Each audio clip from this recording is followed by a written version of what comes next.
So I'm often asked how I get young masculinities to engage in reflective and accountable discourse, but also accountable actions. Now, I'm going to be honest, I don't know where this episode's going to go. This is very much off the cuff, surfacing and sort of bringing in some of my thoughts as they're landing. But this is something that I've been thinking about a lot recently, and a question that I've been asked quite a lot in the work that I do across schools, but also across community settings as well. And to even add a layer to that, not just work within schools, but with the educators that I also train and upskill in this conversation and in this work that I'm speaking to. So this idea that is often thrown into the conversation around masculinities in schools, working with young men in the context of education is that Lewis, I'm personalizing it to me here, but Lewis, these boys, they just don't listen. And they're not wanting to listen. And we've tried a range of different interventions. We've brought lots of different people in. We've brought different voices in, and they're just not engaging. And we're at this point now where we're like, we don't really know what to do. How do we go about making space and making room for these young men, these young masculinities to explore their ideas of masculinity, but also, where necessary, hold them accountable and create room for that critical, compassionate dialogue. So, what I want to speak about today is my approach, and the approach that I've refined, and I'm still very much refining in my work when it comes to these types of conversations, because I recognize and acknowledge, look, this is a very difficult task at times. Not because boys are inherently resistant to conversations around masculinity, but in my opinion, because men, boys, masculinities in general, our nervous systems at times aren't equipped or conditioned, more specifically, to engage in critical, compassionate, accountable dialogue and discourse. We've existed and persisted in a cultural context where, generally speaking, our ideas, our frames, our ways of making sense of the world haven't really been challenged much. They've been accepted or they've been appeased. And as a result of this, critique, challenge is registered as attack, as condemnation, as opposed to opportunity for further exploration. And so for me, when I first started in this work, one of the things that I found myself really struggling with in the beginning, I'm talking almost, coming up to 6.5 years ago now, was that resistance. Always wanted to have the conversation, but they also didn't want to be challenged. And when they were challenged, they would retreat into this, well, no, that's not what I meant, or no, this is not, you're putting words in my mouth, or actually, no, I'm not in the wrong here because. And it was always approached from this lens of challenge is registered as a opportunity or a desire or a play to assert some form of dominance in the discourse. To be challenged and to accept that challenge, to accept that critique, was seen as, well, if I accept it, I'm losing. And I can't lose this. I've got to defend my post. I've got to defend my perspective. I've got to defend my beliefs. And when you look at some of the current discourse and some of the, recent, I'm talking over the past, 4 to 6 years online, uh, ideas of masculinity that are being perpetuated and disseminated across different spheres, specifically at times targeting young people, specifically being positioned and pitched at young people. There is a cultural narrative that exists and in many spaces is persistent, where any conversation around challenging masculinity is automatically received, constructed, and normalized as, oh, you just hate men. You're hating on men. This is just an attack on men. This is what we've seen. It's what we're used to. And as a result of that, boys are entering into conversations, at least from my vantage point, from this position of defense before any reflective space is crafted, any reflective space is facilitated or collectively created. I see it all the time in my work. When boys come in for workshop spaces or where I'm delivering assemblies and they see the terminologies on the board, exploring masculinity, talking about and making sense of misogyny and sexism, there is an embodied response of, oh my gosh. You can see it in their body language. They tense up. They're not looking at you. They're not looking at the board. They disengage. And at first in my career, I saw that as resistance, as arrogance, as even, you know, I'm talking about me as a younger masculine in the space. I saw it as ignorance. What are you doing? Obviously, this is something that's important for you. But over time, as I started doing the reflective work myself, but also spending time engaging with young people, having those conversations, asking the questions directly, once we got to a point where that conversation could be had and challenge could be registered and we could explore compassionately together, what was it about those initial conversations that felt so, uh, angering or annoying to you, or maybe even scary? What I found in those spaces was that it had automatically been registered as you're coming in to shout at us, you're coming in to shame us, you're coming in to blame us.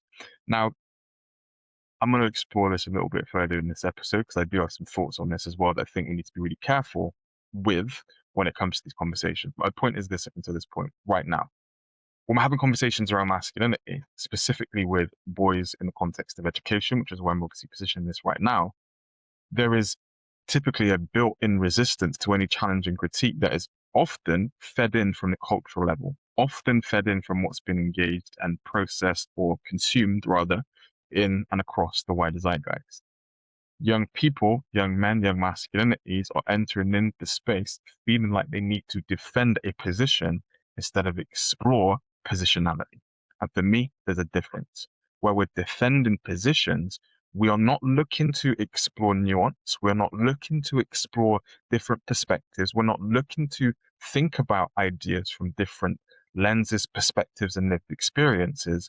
We are simply existing in a space to defend this personal perspective and idea. Anything else that's brought in is seen as, well, I've lost that. I'm losing this argument. It's seen as a argument. It's seen as a debate. It's seen as a back and forth instead of a communal opportunity for exploration and learning. When we're talking about exploring positionality or inspecting positionality, we're asking the question of, well, what's bringing you into this space right now? What's making you view and experience masculinity from this space? What's important to you? What's coming up in this space for you? What makes you you? What life experiences, what cultural experiences, what aspects of intersectionality make you you? And for those of you that are listening that haven't heard of intersectionality, what I'm speaking to there is this idea that as human beings, we're not just, monoliths in the sense that the human experience is the human experience across all of us. But when I'm speaking to intersectionality, I'm talking about the ways in which different aspects of our lived experience, things like our racialization, our class, our sense of gender identity, sexuality, maybe things like neurodivergence, intersect with who presents in the space. For me, for example, if I'm giving you an example of my intersectionality, I'm cisgender. I'm racialized as brown. I grew up in a working class family. These lenses shape and impact and influence how I show up and how I present in spaces, or they can impact and influence how I show up in spaces if I don't reflect and inspect on them. And I've left out, I don't mean to be sort of leaving it out because I don't believe in it, but also, really importantly, in this discussion around masculinity, religiosity, religious framings, that spiritual context that impacts and influences how people present and embody and explore and experience their masculinity is also important. When all these things are considered, that impacts and influences not only the ideas of masculinity, but the embodiment of masculinity too in this space. When you're getting boys, young men, young masculinities to explore that, what makes you you, what shapes you, what impacts and influences you, and how that might differ to your peers, where you think are on the same page, but actually when you think about it, when you read deep it, wow, my friends have similar ideas, but they're not exactly the same. They're different. Their upbringing, their cultural context is different, which means that they see things slightly differently. We start opening the door for plurality, and we start opening the door for expansiveness in the conversation.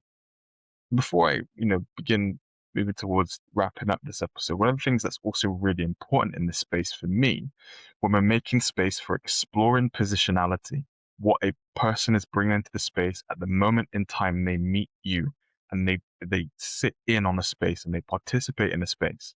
We've got to make the distinction, and I've said this a lot in other pieces of work, but we've got to make the distinction between attunement and agreement, because often they get conflated, the wires get crossed, and there's a confusion in terms of what we're speaking to when we're coming into the discussion with these terms. For me, there is a big difference between attunement and agreement. Attunement says, I understand and I can identify why you are arriving into this conversation with these specific points of views, articulations, belief systems, etc. Agreement says we're on the same page. We're on the same page. I think the same way as you. We are, synced up in terms of how we're approaching this conversation. But often in the context of education, and I've seen this firsthand in my work, when educators might hear me say to a young person, I can understand why you've arrived at that point, or why you think that about masculinity. I understand why you like or follow insert influencer name here. I can understand why that person means so much to you. That's registered as Lewis is agreeing. Wait, hold on a second. Lewis is almost appeasing this conversation, or creating room to sort of say we're on the same page. Attunement says I understand how you've arrived at the point you've arrived at. It creates room to recognize I see you in this space, and I understand how you have arrived at those ideas or with those ideas and those belief systems. There's not a judgment element there, there's a recognition. If I understand why or where someone is coming from in the conversation, I can create room to explore and expand those ideas. When I see somebody in the space as they are, they feel seen in the space as they are, but there's also room for them to recognize I'm not coming in with that acknowledgement with what I call the tautology. The sense of, well, you think that's terrible, that's disgusting, that's awful. Because although those ideas and belief systems at times often need to be challenged, explored, and metabolized, how you approach it matters. You can absolutely hold someone accountable with compassion and grace in those spaces. You can absolutely create room for that challenge and critique by recognizing and acknowledging how someone's arrived at that space at that point in time. It doesn't need to be in that position of judgment and shame, but it does need to be approached with that recognition. I care too much about you for you to go through life thinking that those beliefs and ideas are not only valid, but, co-signed across the world. It's something that is just the way it is. I care too much about you to let you think that that's how we're going to roll in this space moving forwards. Attunement makes room to meet the person where they're at, but also creates room for those ideas to be expanded upon, explored, and where necessary, metabolized. And when we're creating space to explore positionality, attunement is absolutely necessary, because we can't get to intended destinations without accurately locating ourselves. And what positionality enables us to do is to create that room for young people to explore who they are, what they're bringing into the space, where those ideas come from, but also meet in that process of identification with no judgment or shame, but with the recognition I might challenge. I might explore that further with you. I might critique some of those ideas. And when I'm doing that, I'm not shaming you as the person, but I am exploring and critiquing and challenging those ideas that you hold. And here's where things get beautiful for me in the space. When you model that attunement in terms of how you bring yourself into the space, and when you bring attunement into the space, not only are young people's nervous systems more regulated in conversation, there's also room for them to consider different ideas and perspectives. And it isn't just because you as the facilitator will create that room for attunement, you've also got to model that too. I can be challenged in those spaces as well. My ideas can be explored and examined as well. I'm an active participant in that space as well. Because if we want to create room for attunement to exist in those spaces, what we have to do is we have to model what we seek. So when we're talking about masculinity, generally speaking, and this is a generalized statement, but it's an important statement. Generally speaking, as I said, as men, as masculinities, there aren't as many templates for boys to see and to look at and to point to in the conversation, where challenge and critique is received as an invitation to explore and expand, not as an act of warfare, not as an act of violence or challenge. When that's modeled, that then creates room for that not only to be received by others in the space, but to collectively participate in that process of attunement, challenge, and exploration. For me, that's what's been so potent in this work over the 6.5 years that I've been doing this. Creating room to meet young people where they're at, to attune to their experiences, but to also recognize that to challenge, to critique, to hold the mirror is necessary. And to attune doesn't mean that you're agreeing.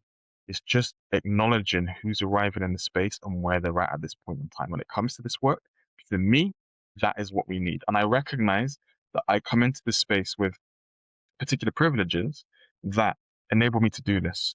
You know, my proximity to these conversations, my proximity to the systems and the ideas that I'm speaking to, I'm able to do this and to attune in a way that isn't pulling on lived experience, traumatic experiences in those spaces. This is my perspective, not the perspective, okay? And I recognize and I acknowledge that in different contexts, this work and this approach might not be as suitable in the space that we're facilitating. I recognize that and I acknowledge that. But this has been something that I've been really thinking about over the past couple of weeks. Conversations that I'm having with educators in the context of school, the conversations I'm having with young people, and recognizing that that approach creates that room for that exploration and eventually that transformation. If we want boys to be in a space where they're able to listen, to consider and reflect on different ideas and perspectives, we've got to recognize and acknowledge why they may not be listening. And why they may not be listening isn't because they're bad and they're just inherently resistant and they're inherently toxic or awful. It's because their nervous systems, as human beings in the space, have existed in a cultural context, historically, culturally, politically, where challenge is received as an act of disrespect, as an act of warfare, as opposed to invitation for further exploration and expansion. So when we're approaching that with that in mind, what we're able to do is to attune to those boys in their spaces. When we attune to those boys, we see them and we meet them where they're at. We create that room over time for that expansiveness to be facilitated, to be experienced. And for me, it's one of the most potent and powerful aspects of this work that I get the privilege to do on a week in, week out basis. So if you're new to the podcast, I'm about to say something that for those of you that have been following me for a while, I think you know what's coming. I know that was a bit of a rant, and I haven't had a rant since we relaunched this year. But when I was thinking about what I wanted to say, what I wanted to bring in, I just kept coming back to this. I didn't want to come in with a sense of I want to talk about this and do that. I just wanted to hit record and just see where we end up. So that was a bit of a rant, but within there, I'm hoping that there are some things for you to think about, consider, and apply to the context in which wherever you're working with young people. I know I'm speaking mostly to educators in this episode, but this also applies to any work with masculinities, a community context, and youth club spaces, wherever you may be working with men, but young men and masculinities. I hope there's some things in here that you can really take away and apply to the spaces and places that you're existing within, where this work is taking place. If you've made it to the end of this episode, thank you so much for rocking with me. Thank you so much for hearing me untangle some of the thoughts that I've been processing on my own time. I hope you have a wonderful, wonderful rest of your week. And if you did find this episode useful, please, please, please feel free to share with people, feel free to share with those in and around you. And yeah, all right into the things that this helped me. So if you are rocking with this episode, please feel free to share. And yeah, I will see you in a future episode very, very soon. Big, big blessings to you. Thank you so much.